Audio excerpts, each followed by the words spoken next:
1절 어찌하면 내 머리는 물이 되고 내 눈은 눈물 근원이 들고 죽임을 당한 딸 내 백성을 위하여 주야로 울리로다. 24절 자랑하는 자는 이것으로 자랑할지니 곧 명철하여 나를 아는 것과 나 여호와는 사랑과 정의와 공의를 땅에 행하는 자인 줄 깨닫는 것이라. 나는 이 일을 기뻐하노라. 여호와의 말씀이니라. 오늘 아침 우리가 예레미야 9장을 통해서 살펴볼 수 있는 것은 하나님께서 계속해서 예레미야를 통해서 유다가 망할 수밖에 없는 이유, 그 하나님의 진노와 심판에 대해서 얘기를 합니다. 그래서 백성들의 죄악이 무엇인지, 그 결과로 그들은 어떻게 멸망을 당하는 것인지 그 얘기를 하고 있는데, 그런 과정 속에서 특별히 우리는 이 선지자의 그 애통하는 마음을 우리가 한번 살펴볼 필요가 있습니다. 어떻게 보면 하나님께서 이렇게 말씀을 하시는데도 불구하고 많은 백성들은 들은 척도 하지도 않습니다. 하나님의 진노와 심판에 대해서 말씀을 해도 그러려니 하고 아무런 영적인 감각이 없습니다. 이 땅에 지금도 많은 사람들이 그렇습니다. 매일 설교를 듣기도 하고 성경을 읽기도 하고 늘 어떤 일상생활을 살면서도 하나님에 대해서, 하나님의 뜻과 하나님의 일에 대해서 지적으로는 알 수 있는지 몰라도 마음에 감각이 없습니다. 슬퍼할 줄도 모르고 또는 기뻐할 줄도 모르고, 하나님의 은혜에 대해서 감사하고 감격할 줄도 모르고, 멸망당할 사실을 바라보면서 애통해야 할 줄을 모르는 것. 예수님 당시의 유대인들도 마찬가지입니다. 피리를 부르도 또 춤을 춰도 함께 울 줄도 모르고 함께 기뻐할 줄도 모르는 그런 유대인들처럼 이 시대 사람들도 똑같을 수가 있는데, 그래서 과연 오늘 이 아침 나는 과연 얼마나 하나님이 하신 일들을 바라보면서 이 영적인 감각이 깨어 있어서 함께 울고 함께 웃을 수 있는 그런 사람으로 살고 있는가, 우리가 이 부분을 한번 살펴봐야 됩니다. 이스라엘의 상태를 보면 이 영적 감각이 없는 상태인데, 이들의 삶의 특징은 3절에 보면 여호와의 말씀이니라 그들이 활을 당긴 같이 그들의 혀를 놀려 거짓을 말하며 그들이 이 땅에서 강성하나 진실하지 아니하고 악에서 악으로 진행하며 또 나를 알지 못하느니라. 이 혀를 놀려서 거짓을 말하고 악에서 악으로 진행하고 또 나를 알지 못한다. 하나님을 알지 못합니다. 거짓이 가득한 것이 바로 지금 이 유다의 그 영적 상황이라는 것을 말씀을 합니다. 또 그들의 삶은 14절에 보면 우상숭배인데, 그 마음의 완악함을 따라 그 조상들이 자기에게 가르친 바알들을 따랐습니다. 이 바알을 섬기는 우상숭배, 영적 간음의 생활들, 그러니까 거짓과 또 우상숭배와 이것이 결국은 하나님을 알지 않는, 하나님을 알지 못하는 것.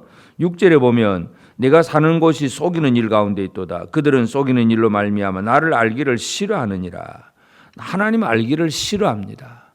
귀찮아하고 진리의 말씀, 하나님의 뜻, 하나님의 은혜 이런 얘기는 별 대수롭지도 않게 생각하고 아주 귀찮아하는 것, 이런 것이 바로 지금 이스라엘의 영적인 상태입니다. 그러면서도 그들이 늘 입술에 달고 다니는 것은 그들은 무엇을 자랑하고 사느냐 하면 23절에 보면 여호와께서 이와 같이 말씀하시되 지혜로운 자는 그의 지혜를 자랑하지 말라, 용사는 그의 용명을 자랑하지 말라, 부자는 그의 부함을 자랑하지 말라. 그 뒤집어 말하면 이들이 하나님에 대해서는 별 관심도 없으면서도 세상의 지혜 그리고 용맹스러운 어떤 힘과 어떤 권력과 능력들, 그리고 아주 부자된 것, 재물 많은 것, 이런 것들은 자랑을 하고 있습니다. 그러니까 영적인 감각은 다 없으면서도 이 세상 속에서 거짓으로 가득하고 우상 숭배하고 하나님을 떠나 있으면서 육신적인 어떤 삶의 어떤 넉넉함이라든지 이런 것들은 그냥 과시하고 자랑을 하고 있는 것, 이 감각이 무딘 사람들이 있습니다. 이게 바로 지금 이스라엘의 영적인 상태입니다. 그래서 이런 자들을 향해서 하나님께서 하시는 일이 무엇인가 하는 것을 기억을 해야 되는데, 첫째는 하나님께서 이 자기 백성들을 향해서 근본적으로 품고 계시는 그 마음은 7절에 보면 그러므로 만군의 여호와께서 이와 같이 말씀하시되 보라 내가 내 딸 백성을 어떻게 처치할꼬 그들을 녹이고 연단하리라. 어떻게 처치할꼬 녹이고 연단하리라. 용광로 불 속에 넣어서 다 녹이면, 그래서 찌꺼기들은 다 이제 걸러내게 되고 순수한 금과 은을 찾아내는 것처럼 녹이고 연단하리라. 하나님은 이 백성들을 그냥 내버려 두지는 않습니다. 그러나 참으로 다행스러운 것은 연단하리라 하는 이 말씀은 바로 이들을 내버린다는 말씀은 결코 아닙니다. 더 온전하게, 더 깨끗하고 순결하게 만드시겠다는 하나님의 의도라는 것을 우리가 기억할 필요가 있습니다. 이제 그런 과정 속에서 이제 이 백성들을 향한 하나님의 그 하시는 일은 9절에 보면 내가 이 일들로 말미암아 그들에게 벌하지 아니하겠으며 내 마음이 이런 나라에 보복하지 않겠느냐. 벌하지 않겠으며 보복하지 않겠느냐. 징벌을 내린다는 얘기입니다. 그 징벌로 말미암아 결국 이루어지는 일은 11절 내가 예루살렘을 무더기로 만들며 승냥이 굴이 되게 하겠고 유다의 성읍들을 황폐하게 하여 주민이 없게 하리라. 그 예루살렘을 황폐하게 만들어서 무더기로 만들고 승냥이의 굴이 되고 짐승 떼만 사는 그런 곳이 되게 하도록 완전히 무너뜨리겠다고 하는 그런 말씀입니다. 그러면서 이제 하나님께서 이 예루살렘을 향한 분명한 징벌을 내리지만 그러나 하나님은 그들을 연단하리라 하는 그 뜻을 가지고 있기 때문에 또 하나님이 찾으시는 사람이 있습니다. 12절에 보면 지혜가 있어서 이 일을 깨달을 만한 자가 누구며 여호와 입의 말씀을 받아서 선포할 자가 누구인고 이 땅이 어찌하여 멸망하여 광야같이 불타서 지나가는 자가 없게 되었느냐. 뭔가 깨닫기를 바라는 겁니다. 그 예루살렘을 지나가면서 황폐한 성읍을 바라보면서 왜 이 성이 무너졌는가? 왜 이 성이 이렇게 멸망당했는가? 뭔가 깨닫고 돌아오는, 깨닫고 하나님을 깨닫게 되는 그런 일들이 이루어지도록 하나님은 그런 사람을 찾으신다는 것을 우리가 알 수가 있습니다. 그러면서 이제 하나님께서 이 백성들이 이처럼 영적인 감각이 너무나 둔해 있기 때문에 이제 그들에게 주시는 말씀을 보면 17절 만군의 여호와께서 이와 같이 말씀하시되 너희는 잘 생각해보고 곡하는 부녀를 불러오며 또 사람을 보내 지혜로운 부녀를 불러오되 이 곡하는 부녀 이 장례식에 가보면 이 울음을 울어주는 그래서 그 울음으로 분위기를 막 다 함께 슬퍼하게 만들어내는 그런 곡하는 부녀들이 유대인들의 그 장례식 풍습에는 있습니다. 그래서 그 곡하는 부녀가 와서 막 울고 있으면 다른 사람들도 별로 뭐 대수롭지 않게 생각하다가 덩달아 슬퍼져서 덩달아 같이 울게 되는 그런 일들을 하게 되는데 바로 그런 얘기입니다. 그런 사람들을 불러와서 뭔가 좀 이 슬픔을 느껴보라는 것. 하나님께서 하도 이 감각이 둔하고 깨닫지도 못하고 있으니까 차라리 곡하는 부녀를 불러오라. 그런 얘기를 하고 계십니다. 그래서 우리가 이 이스라엘의 상태를 보면 영적인 감각이 너무 둔하다는 걸 알 수가 있는데 그런 반면에 이제 이 말씀을 선포하는 예레미야의 삶을 보면 예레미야의 그 감정은 바로 아주 곡하는 부녀와 같습니다. 1절에 보면 어찌하면 내 머리는 물이 되고 내 눈은 눈물 근원이 될고 죽임을 당한 딸 내 백성을 위하여 주야로 울리로다. 예레미야는 하나님이 하신 일을 알기 때문에 주야로 울겠다고 그렇게 얘기를 합니다. 그래서 10절에도 마찬가지인데 내가 산들을 위하여 울며 부르짖으며 광야 목장을 위하여 슬퍼하나니 이는 그것들이 불에 탔으므로 지나가는 자가 없으며 이 예레미야는 울고 통곡하겠다고 하는 것을 분명히 강조합니다. 그래서 이제 오늘 우리가 이 아침에 이 영적인 감각이 있느냐 없느냐 하는 부분을 살펴보면서 우리의 믿음 생활에서 늘 주일마다 예배도 드리고 기도도 하고 찬송도 하긴 하지만 아무 생각 없이 그냥 예배 시간 1시간 끝나버릴 경우들도 있습니다.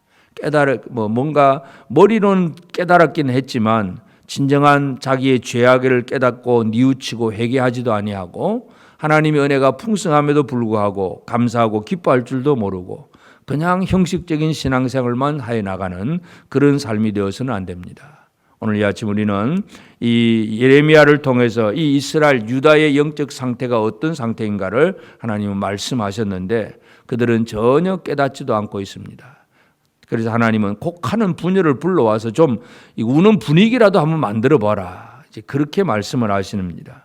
예레미야는 바로 그와 같은 이 곡하는 부녀의 역할을 감당하는 선지자가 바로 예레미야 선지자입니다. 오늘 이 아침 우리가 기도해야 될 것은 우리에게도 영적인 감각이 좀 더 살아나서 하나님이 주신 그 모든 것들에 대해서 내 죄가 기억날 때 슬퍼할 줄 알고 은혜를 받을 때 기뻐할 줄 알고 이런 것들이 잘 표현되어질 수 있는 감각 있는 자가 되게 하옵소서. 이것이 우리 기도의 제목이 되어야 됩니다.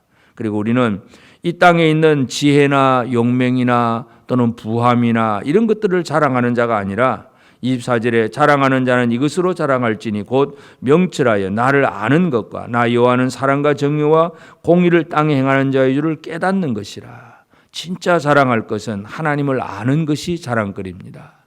다른 것이 자랑거리가 아니라 그래서 우리가 하나님을 아는 것으로 자랑할 수 있는 그런 우리가 될 수 있도록 기도해야 되겠고, 하나님께서 이 백성들을 향해서 하시는 것은 그들을 연단하리라고 얘기합니다. 하나님의 그 연단 속에서 우리가 순수하고 우리 안에 불순물 찌꺼기가 다 제거되고 깨끗한 그런 그 금과 은으로 이렇게 만들어지듯이 우리 자신들의 그 순결함을 위해서 우리가 기도하며 나아가는 그런 우리가 되어져야 되겠습니다.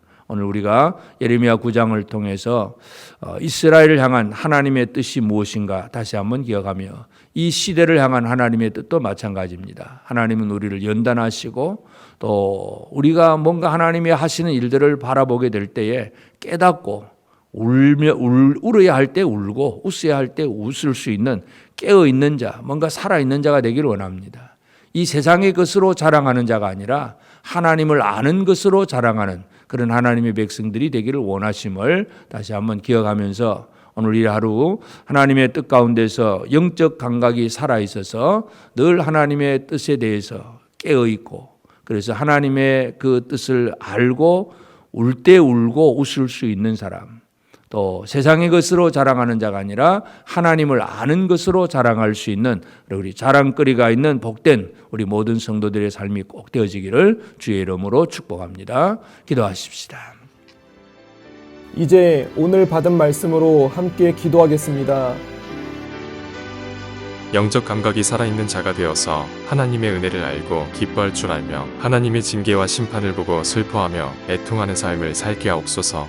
세상의 지혜와 용맹과 부귀를 나의 자랑거리로 삼지 않으며 오직 명철하여 하나님을 알고 깨닫는 것이 자랑거리가 되게 하옵소서.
이제 개인의 기도 제목을 가지고 하나님 앞에 기도하시기 바랍니다.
수고하셨습니다.